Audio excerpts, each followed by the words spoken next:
शेती माझी प्रयोगशाळा या यूट्यूब चॅनलमध्ये मी आपलं स्वागत करतो. या चॅनलवर आपण नवीन असाल तर या चॅनलला सबस्क्राईब करा. या चॅनलचे नवनवीन व्हिडिओ पाहण्यासाठी बेल आयकॉन नक्की दाबा. आपणास व्हिडिओ आवडल्यास लाईक आणि शेअर अवश्य करा. नमस्कार, मी डॉक्टर मच्छिंद्र बांगर महाराष्ट्रातील आणि देशातील हवामान परिस्थिती संदर्भात ताजा अंदाज देणारे. कमी दाबाचं क्षेत्र किंवा डिप्रेशन हे आता भारताच्या भूभागावर सरकू लागलं आहे आणि त्याचे महाराष्ट्रातील परिणाम देखील आता सुरू होतील. त्यामुळे अरबी समुद्रातून खेचले गेलेले बाष्पयुक्त वारे महाराष्ट्रामध्ये स्थानिक वातावरण देतील. त्याचबरोबर कोकण किनारपट्टीला हलक्या ते मध्यम सरी होऊ शकतात. त्याचबरोबर विदर्भातही त्याचा परिणाम होण्याची शक्यता आहे. महाराष्ट्रात स्थानिक वातावरण निर्माण होऊन आज ठिकठिकाणी पाऊस झालेला आहे. महाराष्ट्राची ताजी आकडेवारी आपण बघूयात. कोकण आणि गोवा या ठिकाणी -3 म्हणजे 97% पाऊस झालेला आहे. मध्य महाराष्ट्रामध्ये 14% अधिक पाऊस आहे, म्हणजे 114%ची नोंद आहे. मराठवाड्यामध्ये -18% म्हणजे जवळपास 82% पाऊस झाला आहे. विदर्भामध्ये 15% म्हणजे 85% पावसाची नोंद झालेली आहे. तर एकूण महाराष्ट्राचा जो आकडा आहे तो 97%चा आहे. 3%ची घट आता महाराष्ट्रामध्ये नोंदली जाते. जो आपण यावर्षीच्या हवामानाचा अंदाज दिलेला होता त्याच्या बरोबरीने शेवटी आकडेवारी चाललेली आहे. आज पुन्हा एकदा गडचिरोली जिल्ह्याचा दुष्काळी जिल्ह्यांमध्ये समावेश झाले असल्यामुळे आज 11 जिल्हे महाराष्ट्रामध्ये हे दुष्काळी आहेत. लवकरच धाराशिव, लातूर आणि नांदेड या जिल्ह्यांचा सुद्धा समावेश होऊ शकतो. शिवाय आता अहिल्यानगरसुद्धा 15%वर येऊन पोहोचलं आहे. सातारा देखील 13%वर येऊन पोहोचलं आहे. अशाच पद्धतीने जर आकडे वाढत गेले तर हे संपूर्ण जिल्हे हे पुन्हा एकदा दुष्काळाच्या छायेत दाखवले जाऊ शकतात. मात्र या दरम्यान जर एखादा कमी दाब आला, पावसाचं प्रमाण वाढलं तर मात्र हे चित्र बदलू शकतं. आपण देशातील परिस्थितीचा देखील दररोज अंदाज घेत असतो आणि त्यामध्ये आपल्याला असं स्पष्ट दिसतंय की आता महाराष्ट्रामध्ये सर्वसाधारण पावसाची नोंद आहे. त्यामुळे केवळ ओरिसा आणि पूर्व गुजरात या ठिकाणी सरासरीपेक्षा जास्त पाऊस आहे. बाकी ठिकाणी सामान्य पावसाच्या नोंदी आहेत. दक्षिण भारतामध्ये म्हणजे केरळ, दक्षिण कर्नाटक, रायलसीमा आणि आंध्र प्रदेश या ठिकाणी आपल्याला आज जरी पाऊस कमी दिसत असला तरी या ठिकाणी पुढे 3 महिने जवळपास रिटर्न मान्सून असणार आहे, म्हणजेच ईशान्य मान्सूनचा प्रभाव राहणार आहे. त्यामुळे या ठिकाणच्या आकडेवारीला फारसं महत्त्व नाही. त्याचबरोबर आपल्याला पूर्व भारतामध्ये आज आकडेवारी जरी कठीण दिसत असली तरी याही ठिकाणी आपल्याला ईशान्य मान्सूनचा प्रभाव जाणवत असतो. म्हणजे भारतामध्ये आता परिस्थिती अजूनही सुधरू शकते, कारण अजून जवळपास 1.5 ते 2 महिने पाऊस असणार आहे आणि त्यामध्ये सरासरी भरून काढण्याची क्षमता आहे. आज आपण जर महाराष्ट्राची जशी आपण स्थिती बघितली तशीच एकूण स्थिती जर बघितली तर 87% आज पावसाची नोंद भारतामध्ये झालेली आहे. गेल्या 24 तासातील पाऊसमान जर आपण बघितलं तर विदर्भात आता तुरळक पाऊस होतोय. त्यानंतर कोकणामध्ये मात्र बऱ्यापैकी मध्यम सरी रायगड, रत्नागिरी, सिंधुदुर्गमध्ये होत आहेत, जोरदार सरी आहेत. बाकी भारतात ज्या ठिकाणी डिप्रेशन आत्ता आहे त्या भागामध्ये म्हणजे आपल्याला या भागामध्ये पाऊस दिसतोय, कारण या ठिकाणी एक डिप्रेशन सक्रिय आहे आणि संपूर्ण कोस्टल भागामध्ये एक पावसाची परिस्थिती आहे. बाकी ठिकठिकाणी भारतात तुरळक स्थानिक वातावरण आहे. तयार झालेलं डिप्रेशन अजूनही अस्तित्वामध्ये आहे, मात्र ते उत्तर मध्य भागाकडे सरकताना सध्या तरी दिसते. यापूर्वी डिप्रेशन हे टर्न घेऊन पूर्णतः महाराष्ट्रावर आलं होतं. इथे मात्र याची परिस्थिती तशी नाही आहे. हे उत्तर प्रदेशकडे सरकताना दिसते स्पष्टपणे. CFS मॉडेलने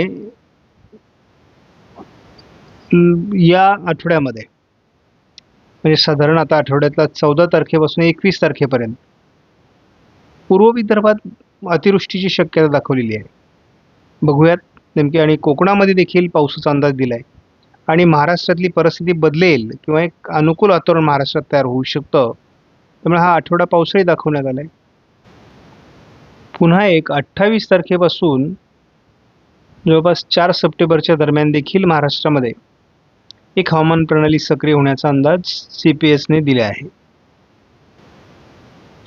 आपण बघतो कोकणामध्ये आणि विदर्भामध्ये पावसाची शक्यता GFSने कायम ठेवलेली आहे. त्याच पद्धतीचं वातावरण आपल्याला 16 तारखेला दिसतंय, 17 तारखेला दिसतंय. आपण 5 दिवसाचा अंदाज बघणार आहोत. 18 तारखेला कोकणामध्ये पाऊस आहे, पूर्व विदर्भात पाऊस आहे आणि 19 तारखेला कोकणामधील पाऊस वाढतोय, परंतु महाराष्ट्रात तसं फार विशेष वातावरण दाखवलेलं नाही. उद्या 15 ऑगस्टला कोकण किनारपट्टीला खास करून दक्षिण कोकणात जोरदार पावसाची शक्यता दाखवण्यात आलेली आहे. त्याचबरोबर पुणे पूर्व किंवा सोलापूर, लातूर, धाराशिवमध्ये, नांदेडमध्ये देखील स्थानिक वातावरण आहे. जळगाव जिल्ह्यामध्ये छत्रपती संभाजीनगरचा उत्तरेकडील भाग, जालन्याचा उत्तरेकडील भाग, अकोला, अमरावती, नागपूर, भंडारा, गोंदिया, चंद्रपूर, गडचिरोली या जिल्ह्यामध्ये, वर्धा, यवतमाळपर्यंत मुसळधार पावसाचे संकेत या मॉडेलने तरी दिले आहेत. त्यामुळे उद्या काय परिस्थिती निर्माण होते आपल्याला बघावं लागणार आहे.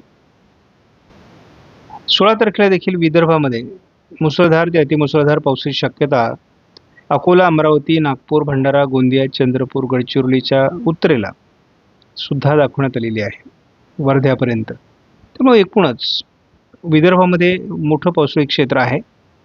त्याचा परिणाम थोडा पश्चिम महाराष्ट्रात स्थानिक वातावरण आणि कोकणातील स्थानिक वातावरणाचा प्रभाव वाढतोय. या ठिकाणी आपण 17 तारखेला विदर्भाच्या थोडं उत्तरेकडून पावसाची शक्यता बघतो. कोकणातही चांगल्या मध्यम स्वरूपाचा पाऊस होण्याची शक्यता आहे. 18लाही थोडं दक्षिण कोकण आणि कोल्हापूर वगैरे भागामध्ये पावसाळी प्रमाण वाढण्याची शक्यता व्यक्त करण्यात आलेली आहे.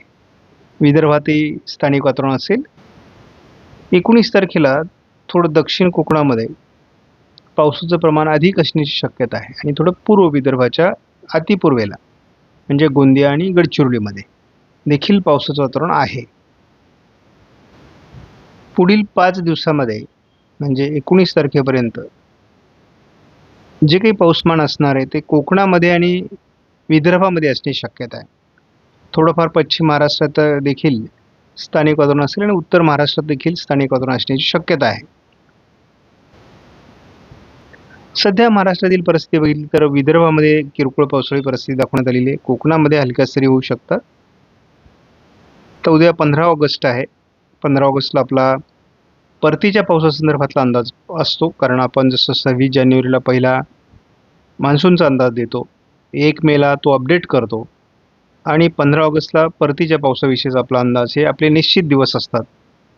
तर आपण या ठिकाणी बघतो की विदर्भामध्ये ICMWF मॉडेलने जोरदार पावसाची शक्यता दाखवलेली आहे आणि त्याच दरम्यान पश्चिम महाराष्ट्रामध्ये देखील अगदी अहिल्यानगर, बीडपर्यंत आणि बारामती, पुणे या भागात देखील साताऱ्यापर्यंत, कोल्हापूरपर्यंत म्हणजे पश्चिम महाराष्ट्र, मध्य महाराष्ट्र, विदर्भ, कोकण असं पावसाळी वातावरण उद्या तयार होण्याची शक्यता आहे. त्यानंतर 16 तारखेला विदर्भातील काही जिल्ह्यांमध्ये सामान्य परिस्थिती आहे, परंतु फार मोठं वातावरण दाखवण्यात आलेलं नाही. महाराष्ट्रातही फार विशेष पावसाळी वातावरण दाखवलेलं नाही. या मॉडेलने मात्र म्हणजे आता इथेही ICMWF मॉडेलच आहे, परंतु याने मात्र आपल्याला महाराष्ट्रात फार चांगलं पावसाळी वातावरणाचा परिणाम या कमी दाबाचा दाखवलेला नाही आहे. मात्र आपल्याला थोडं सोलापूर, लातूर, धाराशिवमध्ये परभणीपर्यंत पावसाचे वातावरण स्थानिक स्वरूपात दाखवलेलं आहे.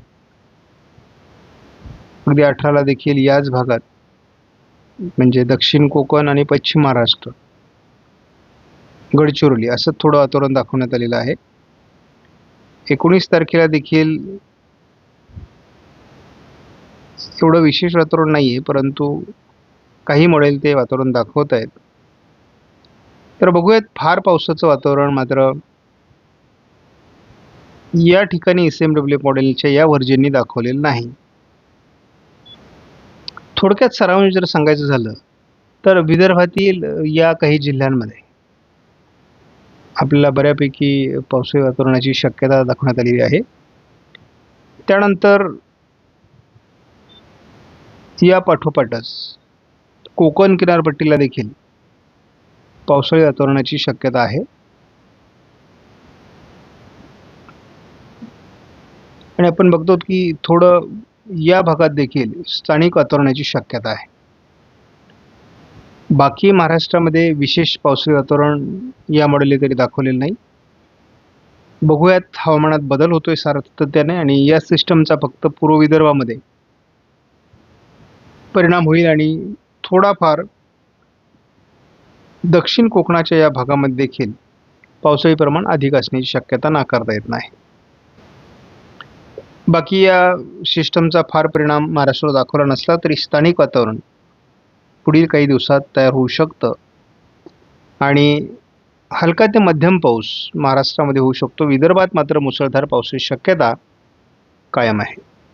आपणास व्हिडिओमधील माहिती महत्त्वपूर्ण वाटल्यास लाईक करा, शेअर करा, चॅनलला सबस्क्राईब करा. धन्यवाद. जय हिंद, जय महाराष्ट्र, जय बळीराजा.